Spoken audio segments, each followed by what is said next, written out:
वासना में अंधे राजा की कथा बड़ी ही विचित्र और दुखद है। विलास नगर पर राजा मदनपाल का शासन था। एक ऐसा राजा जो अपनी वासनाओं में इतना डूबा था कि उसे न अपने राज्य की चिंता थी न प्रजा की। राजा मदनपाल हर समय भोग विलास में लिप्त रहता। राज्य में कोई भी सुंदर स्त्री उसकी नजरों से बच नहीं पाती। जिसे वह चाहता उसे अपने महल में बुलवाकर अपनी हवस का शिकार बना लेता। रानी प्रेमलता राजा की इस नीच प्रवृत्ति से अत्यंत दुखी रहती थी, पर बेचारी कर भी क्या सकती थी। राजा के लिए रानी की भावनाएं कोई मायने नहीं रखती थीं। वह तो मदिरा और रंगरेलियों में डूबा रहता। राजा मदनपाल के कोई संतान नहीं थी और उसे भी इस बात का कोई विशेष दुख नहीं था।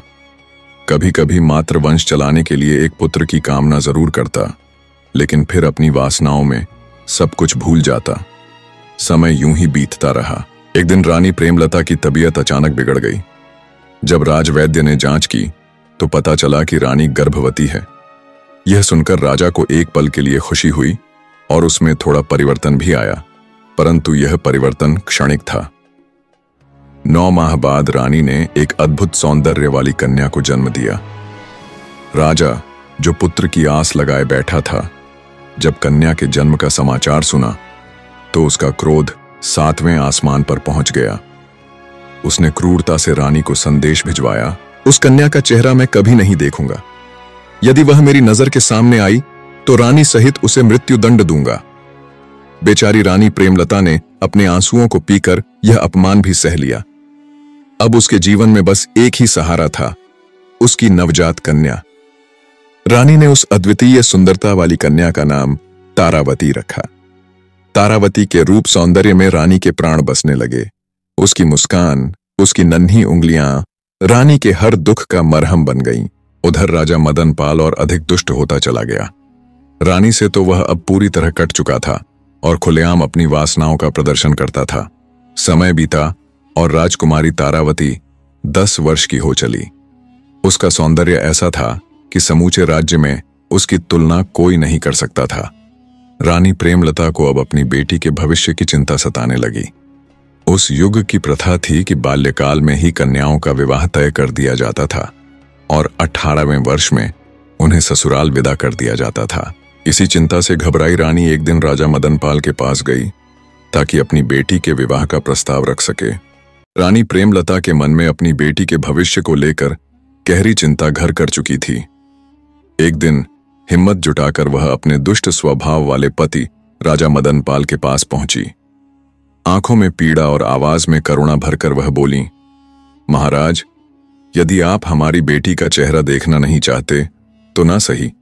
यदि आप मुझसे भी दूर रहना चाहते हैं तो भी ना सही। पर अब तो हमारी राजकुमारी 10 वर्ष की हो चुकी है। समाज की भी कुछ मर्यादा होती है। लोग क्या कहेंगे? इस उम्र में तो सब अपने बच्चों का विवाह कर देते हैं। कम से कम समाज के डर से ही सही, पर बेटी का भविष्य संवारिए। उसके लिए योग्य वर की तलाश कर उसे सुखी जीवन दीजिए। राजा मदनपाल, जो अब तक उसकी बातों को अनमने भाव से सुन रहा था, पहली बार गहरी सोच में डूब गया। सचमुच लोग क्या सोचेंगे? इसी विचार ने उसके पत्थर जैसे दिल में हलचल पैदा कर दी। आखिरकार भारी मन से उसने राजकुमारी तारावती के लिए वर तलाशना शुरू किया। कुछ ही दिनों में पास के प्रतापगढ़ राज्य से एक प्रस्ताव आया। राजा धर्मपाल का इकलौता पुत्र युवराज अभिमन्यु, जो वीरता और सद्गुणों का प्रतीक था, तारावती के लिए चुना गया।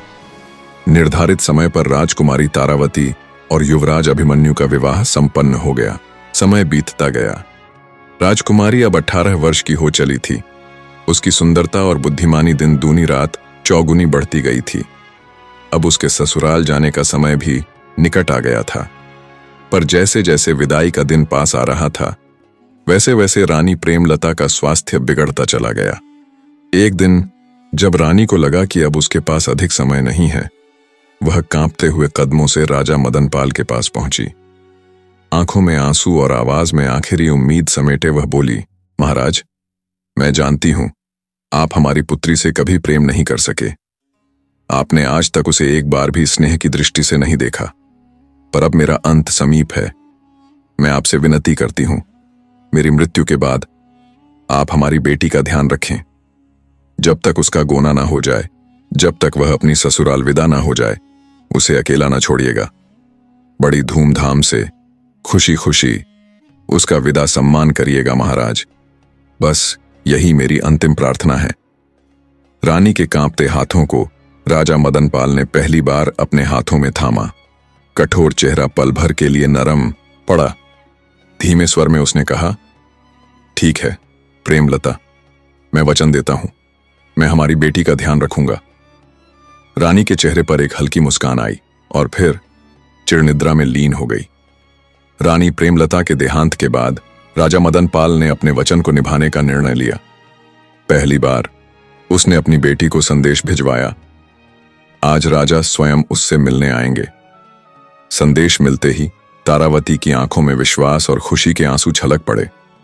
जिस पिता को वह बचपन से तरसती रही, जिसकी एक झलक के लिए उसकी आत्मा तड़पती रही, आज वह स्वेच्छा से उससे मिलने आ रहा था। दरबार के कार्यों से निवृत्त होकर राजा मदनपाल जनाना महल की ओर बढ़ा। उसने धीमे स्वर में पुकारा, तारा।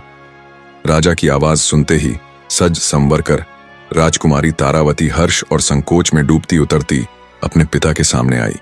और तभी जैसे ही राजा मदनपाल ने अपनी बेटी को देखा, उसके कदम वहीं ठिठक गए। उसकी आंखें एक तक तारावती के चेहरे पर जम गईं। उसे ऐसा लगा जैसे सामने प्रेमलता का पुनर्जन्म खड़ा हो। वह सुन्न पड़ गया, आंखें भर आईं, गला रुंध गया। आज पहली बार उसने अपनी बेटी को देखा भी था और महसूस भी किया था। बने रहे अपनी ही सगी बेटी पर दुष्ट राजा मदनपाल की नजरें बिगड़ चुकी थीं। जब पहली बार उसकी नजर तारावती पर पड़ी तो वह यह भूल गया कि यह उसकी अपनी ही पुत्री है। आज तक उसने इतनी सुंदर कन्या कभी नहीं देखी थी। उसे यकीन नहीं हो रहा था कि यह वही बेटी है जिससे वह हमेशा नफरत करता आया है। इतनी नफरत कि आज तक उसने उसका चेहरा तक नहीं देखा था, पर आज पहली बार देखते ही उसकी सारी सुध-बुध जाती रही और वह एक तक तारावती को निहारता रहा। उसकी आंखों में पिता का स्नेह नहीं, बल्कि एक वहशी नजरें थीं जो सारी मर्यादाएं लांघ चुकी थीं। चुपचाप वह वहां से उठकर अपने कक्ष में लौट गया। अब वह वासना के वश में था और लगातार उसी के बारे में सोचता रहा। उसका दिमाग सुन्न हो चुका था। हर ओर उसे तारावती का वही मुस्कुराता चेहरा दिखता।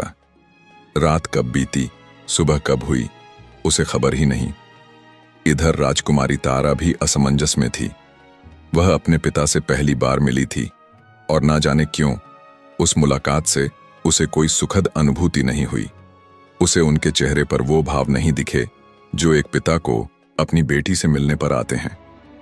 उल्टा उसके मन में डर समा गया। राजा मदनपाल को जब होश आया कि सुबह हो गई है तो उसने घोड़ा गाड़ी तैयार करने का आदेश दिया और नौकर संग जंगल में स्थित एक साधु के आश्रम की ओर चल पड़ा। कुछ ही देर में वह साधु के पास पहुंच गया। साधु ने आश्चर्य से पूछा, वत्स, इतनी सुबह कैसे आना हुआ? सब कुशल तो है? राजा बोला, प्रभु, कल रात से मन में एक प्रश्न चल रहा है। साधु ने कहा, कहो, क्या प्रश्न है? राजा बोला, यदि कोई आदमी आम का पेड़ लगाए, उसकी सेवा करे और वह फल देने लगे तो क्या वह फल खुद खा सकता है या उसे किसी और को देना चाहिए? क्या यह अपराध होगा? दुष्ट राजा वासना के वश में था। उसने महात्मा के समक्ष एक बनावटी कहानी गढ़ी और बोला, प्रभु, यदि कोई व्यक्ति आम का पेड़ लगाकर उसकी सेवा करता है और फिर उसके फल खुद खा ले तो क्या वह पाप करेगा? महात्मा ने सहज भाव से कहा, यदि बात फलों की ही है तो उसमें भला क्या पाप? राजा ने भीतर ही भीतर राहत की सांस ली और यह सोचकर कि उसकी विकृत सोच गलत नहीं, संतुष्ट होकर महल लौट पड़ा। परंतु उसके साथ गया नौकर भीमा राजा की इस कथा और व्यवहार से विचलित था, पर कुछ कहने की उसकी हिम्मत न थी। उधर राजकुमारी तारा भी रात भर बेचैन रही। सुबह उठते ही उसने विचार किया, क्या मैं अपने पिता के बारे में अनावश्यक शंका कर रही हूं? इसी सोच में डूबी वह उनसे मिलने गई, पर राजा उस समय महात्मा से मिलने वन गया हुआ था। कुछ देर बाद राजा महल लौटा। कई विचारों के बाद उसने एक पत्र लिखा और नौकर भीमा को आदेश दिया, यह पत्र प्रतापगढ़ ले जाकर राजा धर्मपाल को सौंपो। हुक्म मिलते ही भीमा तुरंत रवाना हो गया। कुछ ही घंटों में वह प्रतापगढ़ पहुंचा। राजा धर्मपाल दरबार में थे। भीमा ने उन्हें प्रणाम कर पत्र देना चाहा तो धर्मपाल बोले, उच्च स्वर में पढ़ो। आज्ञा पाकर भीमा ने पढ़ना शुरू किया। प्रिय राजन, भारी हृदय से सूचित करता हूं कि मेरी पुत्री, आपकी पुत्र वधू तारावती, अपनी माता की मृत्यु का आघात सह नहीं सकी और संसार छोड़ गई। इस शोक संदेश को पहले भेजना चाहता था, पर पत्नी और पुत्री दोनों को खोकर टूटा हुआ था। अब हिम्मत कर यह पत्र भेज रहा हूं। कृपया राजकुमार अभिमन्यु के लिए किसी अन्य कन्या का चयन करें। क्षमा चाहता हूं। राजा धर्मपाल स्तब्ध रह गए, पर जितना आघात उन्हें हुआ उससे कहीं अधिक भीतर से हिला नौकर भीमा। महात्मा से मुलाकात और अब यह पत्र, इन दोनों घटनाओं को जोड़ते ही उसे सारा छल स्पष्ट हो गया। उसने समय गंवाए बिना विलासनगर की ओर तेज गति से प्रस्थान किया।